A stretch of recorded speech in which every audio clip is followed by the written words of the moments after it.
بسم الله الرحمن الرحيم. يا أيها النبي اتق الله ولا تطع الكافرين والمنافقين إن الله كان عليما حكيما.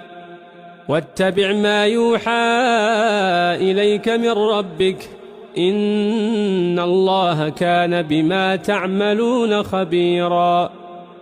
وتوكل على الله وكفى بالله وكيلا.